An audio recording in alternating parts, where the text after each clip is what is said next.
Are we prepared for floods? The government closes migrant hotels. And are we too obsessed with home ownership? This is Politics Live.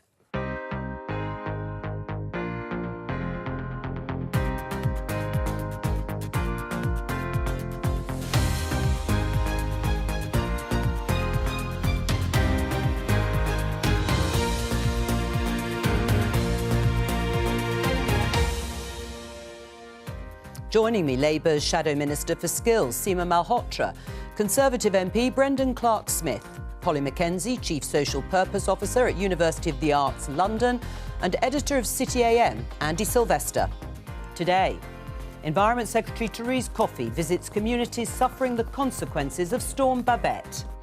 It's about coming and seeing what practical things we can try and get done quickly to help these communities, and that's part of the action that I'll be understanding and trying to take away today. But is the government doing enough to prepare us for future flash flooding?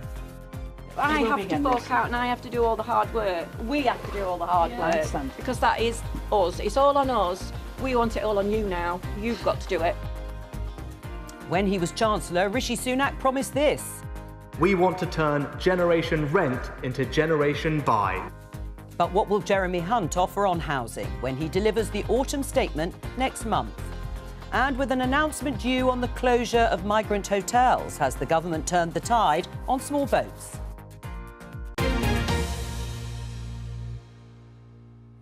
Welcome. Let's start with that story you just heard there in the headlines. And this headline in the Daily Express. Small boat progress, it says. Ministers will end the use of 100 migrant hotels by spring. We're expecting an announcement this afternoon by the Immigration Minister, Robert Jenrick, to confirm those plans, hoping to bring down the cost of using hotels, which is currently at £8 million a day.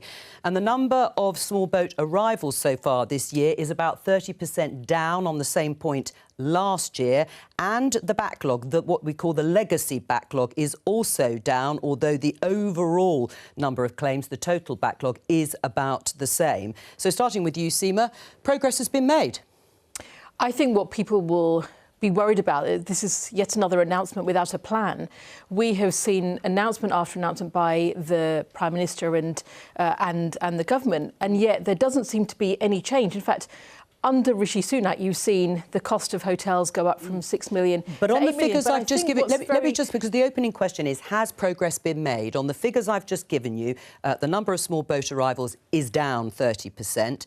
If the hotels are going to be closed, we'll talk about what happens instead to people in those hotels. That £8 million cost will come down. Is that progress or not? Well, it's very important that we see the boats coming down. This is, in fact, why Keir Starmer and Yvette went out to The Hague as well, to look at what we can do to reduce the number of boats and have a new arrangement with the European Union, have a better returns policy, be able to have 1,000 new caseworkers to clear the backlog. I think you've also got to look at what is going on, because we have 175,000 in the backlog that need cases that need processing. So is this modest success or not? Well, absolutely. Right. If there are fewer boats coming. Fine. All right. Well, I think what is important is to say, how are we dealing with this overall? How are we dealing with returns? How are we dealing with processing the cases? And why has the cost of the hotels gone up from 6 million a day to 8 million absolutely. a day under, and these are questions under Rishi Sunak? Well, and these are the questions government has to answer. You presume agree that there is modest success and progress being made, but it is only modest. Yeah, I think this is good, and I think you've highlighted the fact there, Joe. There's no magic bullet or one single issue that's going to solve this. The hotels is an issue. We're spending far too much money. They've got to go somewhere after that. Yeah, where are they going to go? Well, this is the thing. We've had things such as the boats that we're looking at. We're looking at former military bases as well as options. But, of course, what we really need is to stop them coming in the first place. Right. And illegal migration whose fault still is a it huge that they problem. haven't stopped coming over the Channel? Well, I think it's not just a problem for the UK. I think you'll see France, Germany, they're having problems as well. They're talking about how they can deport successfully, how they can ignore some European rulings. They've even been raising the prospect of that themselves. Leaving the European Convention on Human Rights? Well, maybe that's something that could come later, but what we've tried to do is we've tried to take sensible steps. We've got the Rwanda ruling that's coming up as well. I think that could be potentially pivotal, certainly in terms of the signal it sends out, if not the number of people that are going to be there. So I think this is progress. It's one part of the process. We've got returns agreements, but obviously we want to go further. Is this progress for Rishi Sunak? It's definitely progress. This is one of those situations in which good administration actually benefits everybody. If you can process asylum claims quickly, that absolutely benefits, the hotel bill, but also benefits those who are able to have their asylum status granted and able to then settle in, get jobs, start paying taxes, get their kids into schools and integrate into society. But it also enables us to take those who don't have a legitimate claim and send them back quickly. We have seen this massive build-up of backlog over years and years and years. I wrote a paper about 18 months ago with the think tank Demos, arguing that we need to take that administration process away from the Home Office, which has been chronically dysfunctional for generations, and think about a different way of processing claims as quickly as possible, which benefits the taxpayer, also benefits migrants. But we also need a kind of global reset. Brendan is right that there are problems, challenges with asylum seekers everywhere, including not enough safe mechanisms for people to travel outside of war zones. We see, explosions of war and famine. We're going to talk about climate change later. The number of people who are being dislocated from their place of residence is growing. And we need, as a kind of global community, to think about how do you build safe passage for people so that people aren't forced into the hands of people smugglers. And for me, that unless and until you have that big global reset, which we ought to lead, you will just be scrabbling around, wasting a lot of money and contributing to the kind of the rise of this people smuggling kind of global industry.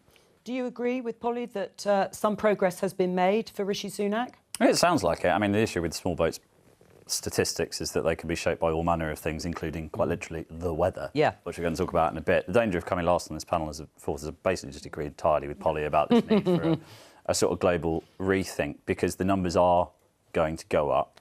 And one of the, without bringing the B word into this too early, one of the interesting things post-Brexit is that actually the UK managed its the immigration bit of that pretty well, and it slipped quite significantly down people's concerns and what they were thinking about until these small boats started showing up in the numbers that they did, and it all went up again.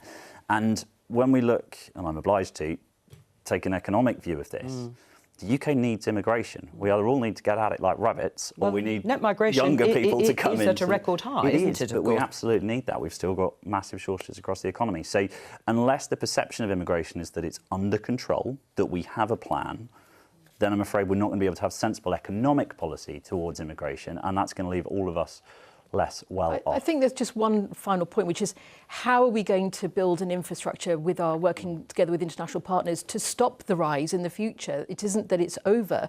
And so some of the things that we've been calling for, like stronger work with Europol and more security arrangements with Europe to help tackle people smuggling, taking it further, those are really important steps. And that's what's very important for the government to now be doing. All right. Well, Brendan, do you agree with Seema on that? Well, yeah, it's helping create stability as well around the world. So you look at the countries of origins for a lot of people, the neighbouring countries, are we providing the support? Are we working together with people to make sure people are not having to make those treacherous journeys in the first place? So I think if we certainly work together with our partners and we actually do all of these things, then I think those numbers will come down. But also so that there are safe routes. Because it is absolutely clear. There are some, of course. There are some, not enough.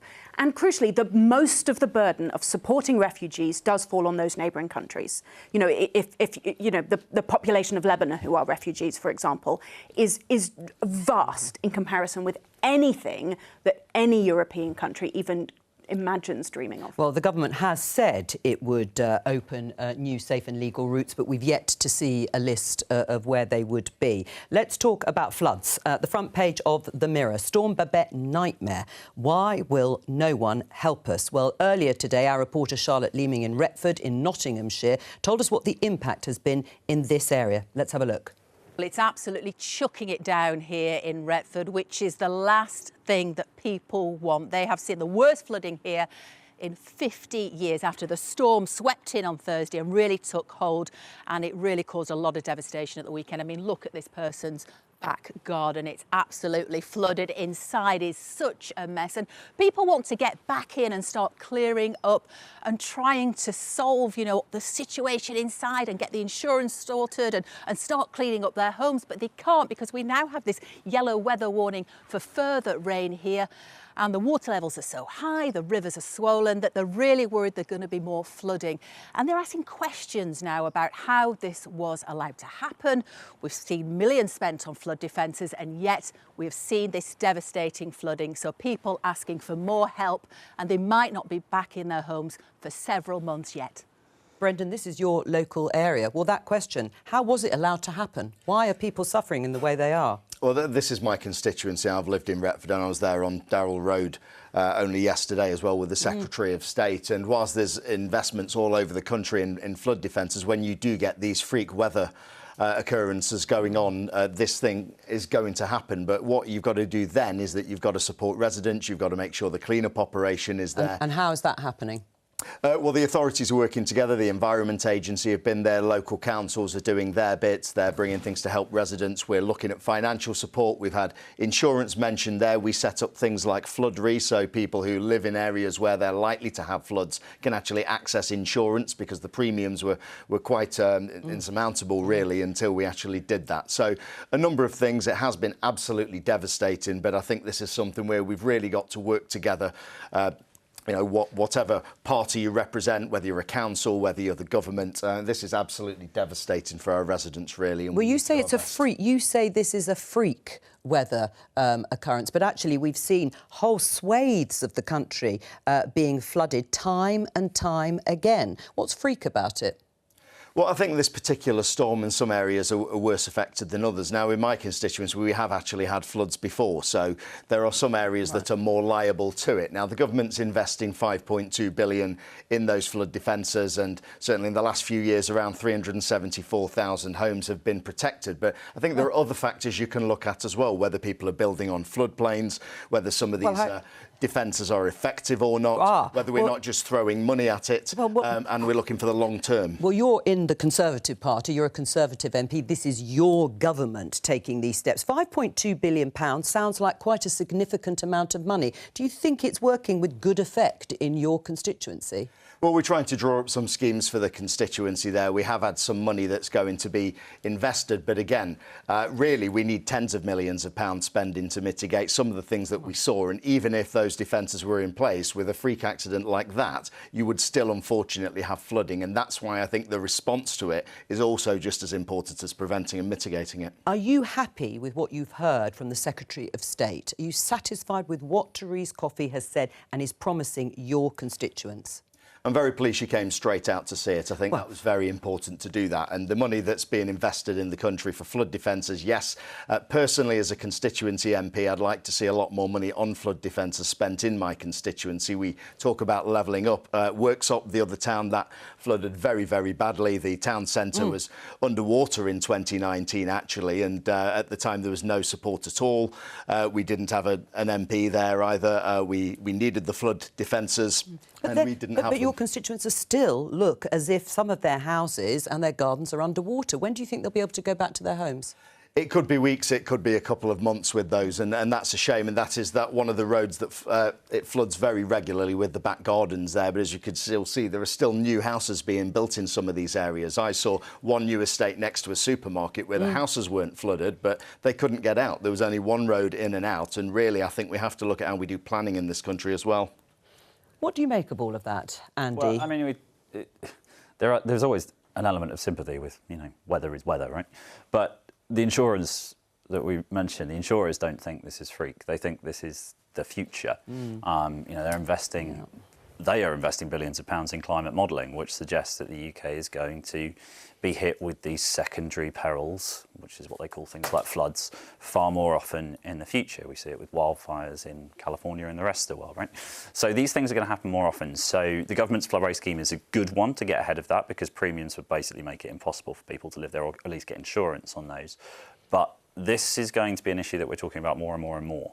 And when you think about the people that are living on those floodplains now, who maybe 10 years ago, 20 years ago were able to get insurance, they felt relatively comfortable and safe, those houses genuinely might not be inhabitable in 20 years' time for either financial or genuinely physical reasons. So where are we going to put them when, and I know we're going to talk about this later, but when we've already got a housing crisis and there are questions about where we're building? Does there need to be an honest conversation about the effects of climate change directly or indirectly on communities like these? I think there absolutely needs to be. I mean, at a global scale, it is probably other countries who will face the most extreme impacts of climate change. But, as Andy says, there are huge numbers of places and people who will probably be directly affected in the UK, and flooding is the thing that's most likely to affect us. So we need to invest now in major adaptations. That includes the things you might immediately think of as flood defences and barriers, but it also involves us thinking quite differently about the natural capital infrastructure that we have, the way that sheep, for example, grazing can compact upland areas and make it the rain run off them faster. We know that there is a problem with urban runoff as well when we have concreted over front gardens and back gardens.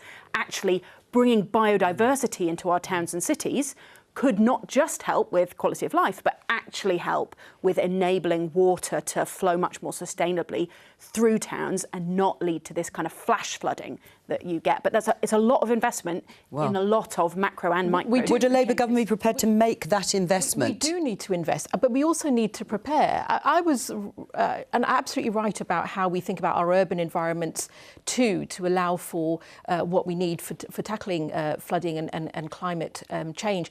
But I was really surprised because, Brendan, you've had, I think, 11 million allocated to your constituency for flood preparedness, but only 50,000 has been spent. And I think this is a real issue for what investment the government is actually making. It isn't about an announcement, it's about an investment that is actually making the difference. Well, why hasn't it been spent? Why hasn't that money been spent? Well, if I can correct that a little, in the last year we've had 2 million in government grant aid to the Environment Agency. Now, in terms of that money, you have to have a business case for the flood defences. Now, you have to decide whether that's value for money or not.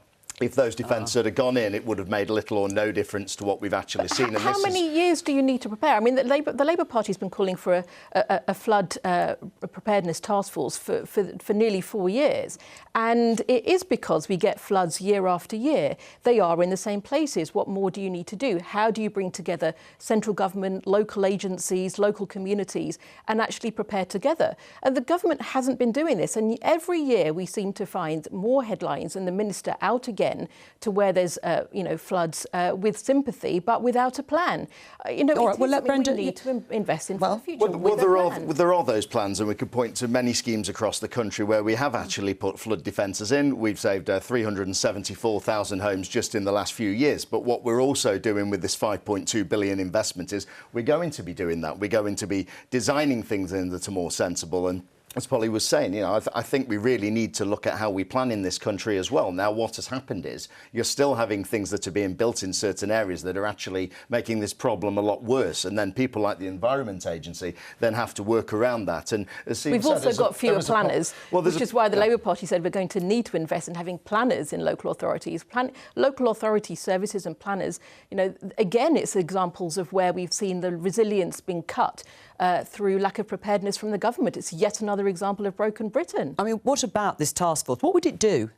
This flood preparedness task force. It needs to come together because what you need to see is central government, local agencies, our emergency services as well, planning together for where those points of resilience need to be, and to have that on a year-by-year basis, not an ad hoc respond to a crisis, but actually working together to be planning and preparing and investing together. That is not happening. All right, well, let's have a look at the Shadow Environment Secretary. He tweeted this, Steve Reed. Flood warnings flash across the UK. For years, Labour has called for what we've been talking about, a flood preparedness task force to protect villages, towns and cities from flooding, but the Tories refuse to act. As climate change changes, things will only get worse. They need to wake up. Lives are at risk. Do you accept that climate change is only going to make things worse for your constituents? Well, I think that's being overstated. I think poor planning is actually the bigger problem here, and you've got to have that investment there. And as we've said, it makes out there as though there is no preparing, no planning, no speaking together that's going on at all. Now, the Environment Agency, DEFRA, local authorities, they do this all the time. They do this on a constant, ongoing basis. And the Environment Agency that's had its budget cut by 2/3 since 2010. I mean, this is just another example. It's, issue after issue of where the government has been missing missing in action and turning a blind eye. And now all these crises continue to happen. And it's not just the Environment Agency that deal about it. It's a cross-agency issue, and you need to look at the bigger picture. You know, again, where are we building things? What are we doing with flood defences? And when things do flood, how do we deal with that? What are the areas where we're supposed to have floodplains or outlets? How are we keeping those there? And are we making the situation worse? So we're taking that long-term view, and that's why we put that investment in. I mean, is it being overstated in the way Brendan says that climate change will make things worse? Well, it's going to... In the sense that you can mitigate against the risks, then no, it's not being overstated, but those risks are going to increase. There are going to be more extreme weather events, UK versions of extreme weather events in future. I suppose the question back to the Labour Party then is if the Environment Agency funding has been cut, and this kind of comes back to where we are in the political cycle at the moment, are you going to restore it? Is all the cash going to come back? Where's that cash going to come from? Because I think, you know, it's all very well calling for a task force. I don't particularly mean to have a go at Steve Reed or the idea of political task force, but it sounds a bit like a sort of army of cartoon characters that are going to stop floods. That isn't going to help. Like, what does it actually mean in practice politically? We are facing an election in a year's time. I think all political parties, on something like stopping houses flooding, which you would imagine would be a fairly key cross-party issue, like, let's actually have the plans. Let's actually look at what the details are rather than just we'll get a few people. Well, will you restore the money that's been cut to the Environment Agency? Well, we have said we would be wanting to increase our resilience and our infrastructure. Yeah, but will you restore the money? Because the problem is every Labour politician that comes on says that we're not going to do anything outside the spending envelope. We're going to stick very much to the plans that are in place. And so if you think that is part of the reason, the cuts to the Environment Agency, if you don't restore them, presumably the problem will continue. Well, Brendan's already also mentioned about the funding that has been allocated to this. But the other things that we have announced, which are part of the issue on the ground, are making sure that we've got more planners in local authorities. And we have committed to increasing planners by about 1,000, because you do need that expertise in local areas in order to make sure that this long-term and the shorter-term work can be happening effectively. All right, let's take a pause and have a look at this.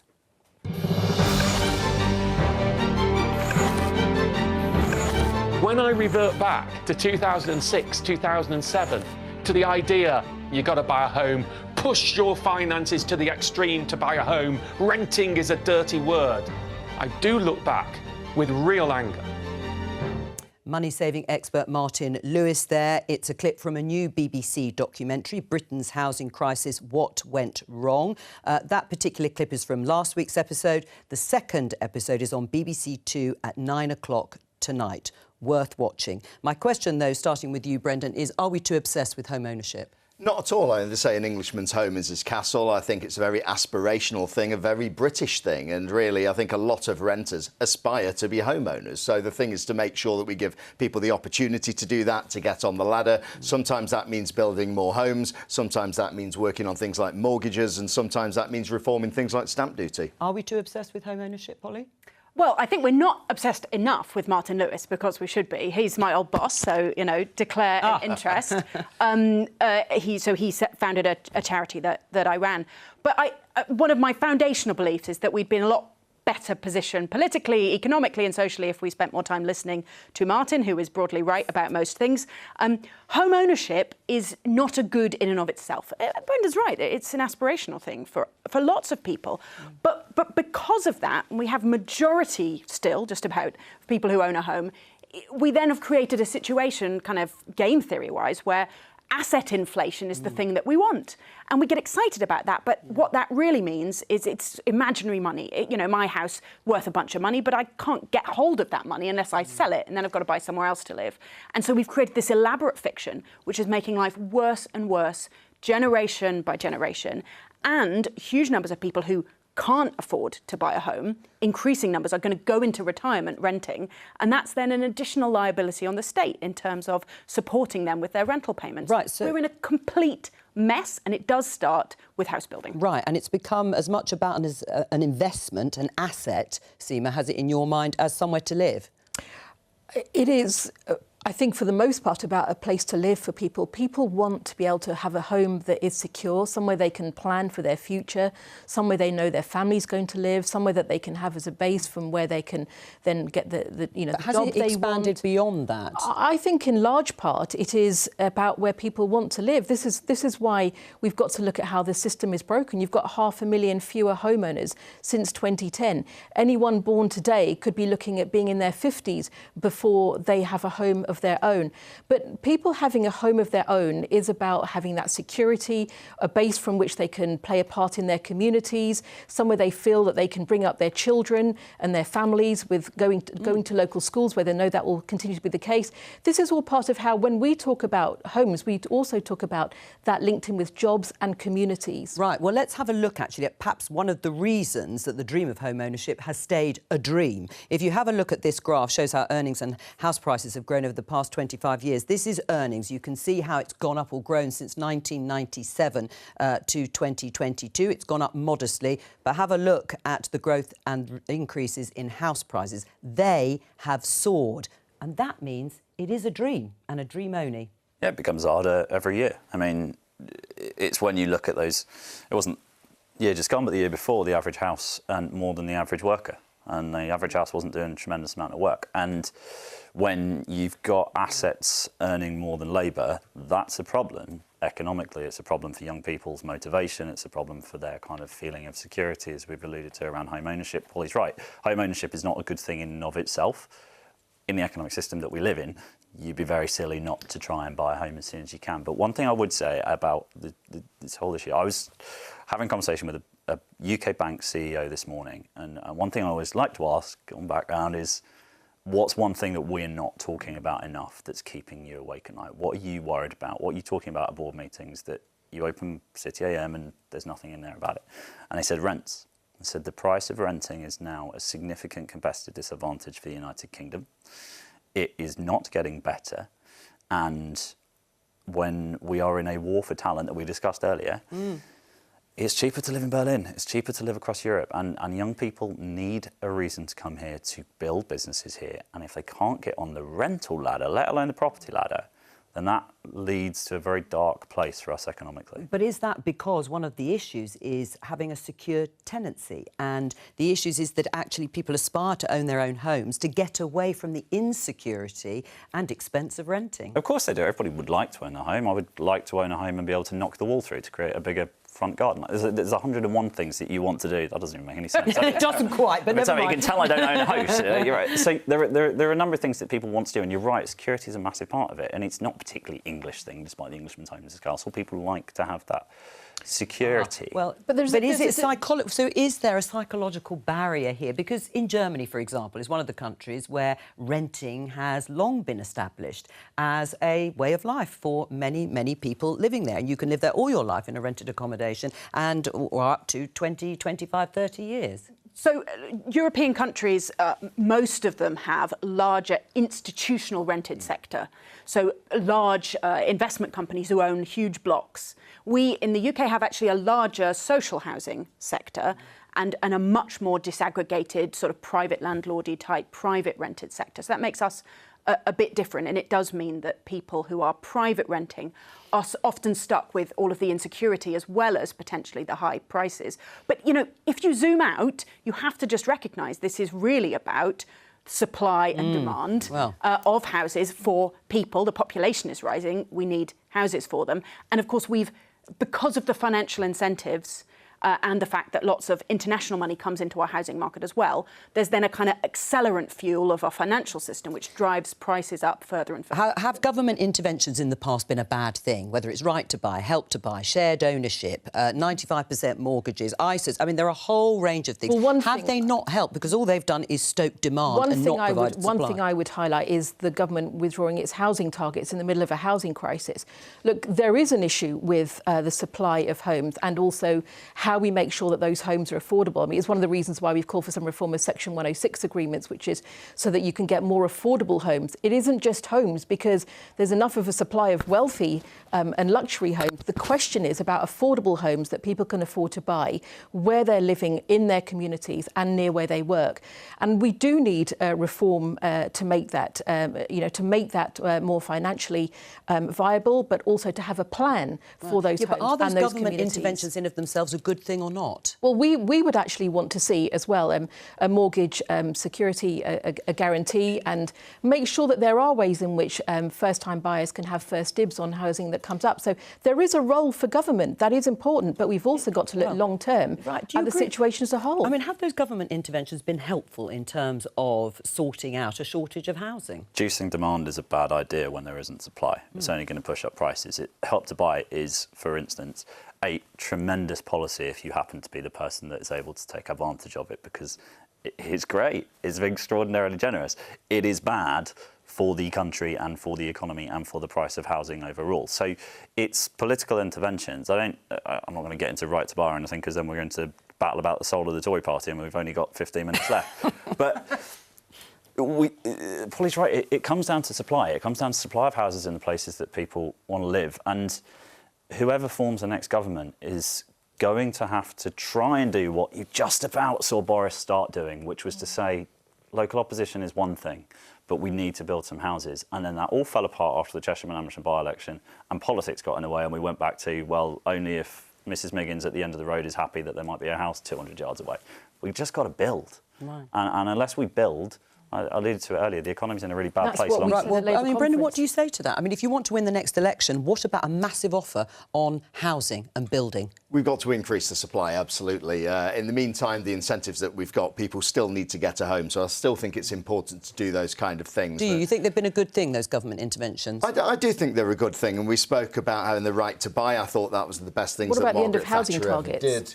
Well, I don't think it's necessarily the target, because what's happened in a lot of local authorities, they've been told, the house building. but they've been told you've got to build 10 or you've got to build 15,000 houses. There's been no thought go into it. They'll plonk 1,500 or 2,000 Two-thirds of local councils don't have a local plan. I mean, why is that? Well, local plans are important, but if a bad local plan... I mean, that's where you spoke plan. about floodplains earlier, where you build things. You've got to build them in the right places. But if you build the right kind of homes, if you help those small and medium-sized developers to do it, but you don't have to bulldoze through everything, as Keir Starmer said. But what's that going to do? The right kind of homes in the right kind of places? Well, actually, I mean, developers are always the bogeyman in this, right? And they are definitely sitting on some land. We're about to have a political row over land banking. I can feel it coming in my waters. But developers know where they want to put houses, because it tends to be where people want to live, because that's how you sell houses. Developers have a vested interest in that. So we talk about government need to build some houses. Actually, it's a little bit more about planning reform. It's working with developers and saying, where do you want to put these? Because they know better than government, or probably even local planners, and definitely better than Mrs Miggins at the end of the road, who doesn't want something 200 yards away, where people want to live, because they need to sell houses to them. Polly? So I think we also need to recognise that this is a complicated system. And yes, when you build a four-bedroom executive home, but somebody will move into that, and they might move out of their two-bedroom terraced house, and somebody might move out of their one-bedroom flat for that. So you can't just only build the kind of houses that somehow work on a political leaflet. You actually have to, enable people to move, to flex what they need for the time of their life that we're in. And also, we have to tell a different story about our responsibility to the generations that come afterwards. My house is there because somebody allowed it to be built on what used to be a field. Every house in this country is on what used to be a field. Sure, there's a field next to your house. Of course, you'd quite like it, but you have to pay it forward. The responsibility that you owe to your future generations is what was given to you by somebody who came before. But Polly, when you hear Sir Keir Starmer saying, I'm going to say no to communities, I'm going to stand up to communities who say no to house building, do you think that is actually true? I would like to believe that it is true, but I have heard it from a lot of politicians for a large number of years. I think the best solution is around concentrating that activity around new towns, or we might call them garden cities. There's things like the Oxford to Cambridge belt, which was going to be a golden arc, I think. And there are towns all the way along that potential railway that could be tripled or quadrupled in size everybody has said that's a good idea. New towns is what we've talked about. And then they freak out. So fingers crossed. Well, let's have a look at this in the Times, because we've got the autumn statement coming up in November. Jeremy Hunt, the Chancellor, offers help to first-time home buyers. Chancellor could extend the mortgage guarantee scheme in an effort to ease the pain of high interest rates. More government intervention, nothing about supply. Yeah, I think part of the problem is, again, people have got to live somewhere in the meantime before we actually build all of these houses. So what have you done for 13 years, people may ask then? Why are we still waiting? Well, again, we've delivered around 2.3 million homes since we've got into government, so there has been some increases there. But what I'd also say is when we're looking at interest rates, now I remember a time when you had sky-high interest rates. We got addicted to very, very cheap credit in a way, and now we've gone up to 5 or 6% or around that mark, which is still a relatively low interest rate. My goodness, it doesn't feel like that to most people. And this is the problem, because people are leveraged so much because the supply isn't there and the prices have gone up. So that is why we need more homes. All right, we're going to talk about this headline in the Times. NHS hospital chiefs defend £96,000 diversity job advert. This comes as the Health Secretary, Steve Barclay, has told NHS organisations to stop recruiting equality, diversity and inclusion roles, having seen the advert paying almost £100,000, which is equivalent to a hospital consultant salary. Let's talk to Geraldine Gallagher, the CEO of the Executive Coaching Consultancy, who works to promote diversity within workplaces. Hello to you, Geraldine. Tell our guests and viewers, what is the value of having specific diversity and inclusion roles in the workplace? Well, I think the main thing that diversity and inclusion roles do is that they take account of the fact that increasingly organisations have a very diverse workforce. So you have to be able to understand your workforce in all its diversity. And when it comes to the NHS, which has to be, you know, a huge employer, which is a huge employer, and indeed one of the most diverse organisations I've ever worked with, I mainly work in the private sector, then I think we've seen certainly through COVID, some of the mistakes that were made, and indeed some of the patient outcomes that were negative from people from different minority ethnic communities, for example. So actually not having enough diversity at the top from a leadership perspective is very dangerous, actually, because what we're seeing in the NHS, and we understand from COVID as well, that so many people their actual experiences differed depending on their ethnicity, which surely is something that we need to tackle. Do you? I was going to say other examples of where outcomes have improved as a result of having diversity and inclusion officers in the workplace, yes, in the public sector, and also examples of where it has led to greater retention of staff. Well, I mean, as I say, I work mainly in the private sector, and none of the organisations, and I work with financial services sector, professional services, and they're not rowing back on diversity and inclusion for the simple reason that it does actually work. It is nowadays foolhardy to imagine that you're going to attract the best graduates, for example, if you don't have diversity and inclusion high in your agenda. And also working with leaders. Nowadays, it's so important that leaders understand how to lead inclusively, because it's complex to run an organisation with lots of disparate people within it, and you need to understand difference to be able to do that successfully. So I think there's a good understanding in the private sector that, in fact, diversity, equity and inclusion is really important. And I would have thought this is magnified hugely in the public sector, due to the number of people that patients that come from a variety of backgrounds. All right, Geraldine, stay with us while we open up the discussion. What do you say to Geraldine listening to that? Well, I think it's important that organisations are able to do these things, but you don't need to hire someone specifically on these outrageous salaries. I mean, we hear all of these non-jobs and all of this money that's piling in. Do we really need to spend £96,000 on someone to tell people, don't be racist, don't be sexist, and make reasonable adjustments for people with disabilities and so on? It's common sense. Seema? Well, I think the whole announcement seems to me to be a distraction from the real challenges that the NHS is actually facing. And that's just with the 7.7 million wait list now as well. But I think there is a broader point, and I think Brendan misses the point about equality and diversity in organisations. It is about productivity, it is about performance, and it is also about fairness. Now, you see in companies, there's enough research to show that when you've got diverse teams at the top, it has a big impact on your bottom line as well. But in public services, it's really important for tackling inequalities in the workplace, as well as tackling inequalities in terms of your services. And as one example, we know that black mothers are four times more likely to die in childbirth than white mothers. There are huge issues with inequality within our health service and other services, and equality and diversity really matters. Brendan? Yes, but I think you can look at individual roles where you're talking about the medical profession and so on, and that's perfectly sensible to look at that kind of thing, and that's where you would expect people to be trained. Yeah, but then if you go through any of these jobs lists for local councils, I mean, some of these jobs are just absolutely outrageous, and it's not just equality and diversity. I mean, you can find all sorts of things where you actually wonder.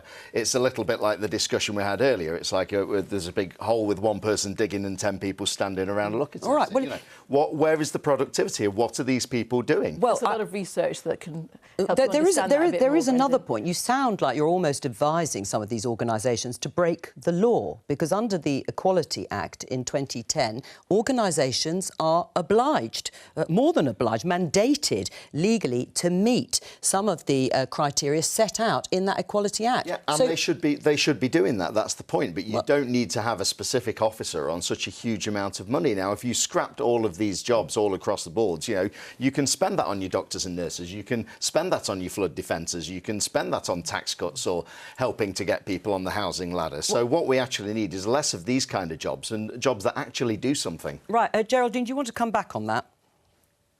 I think I completely disagree with Brendan on this and agree with Seema that actually these jobs are actually adding to productivity, because it's about staff engagement, it's about understanding how to lead better. And if you lead better, you retain more people.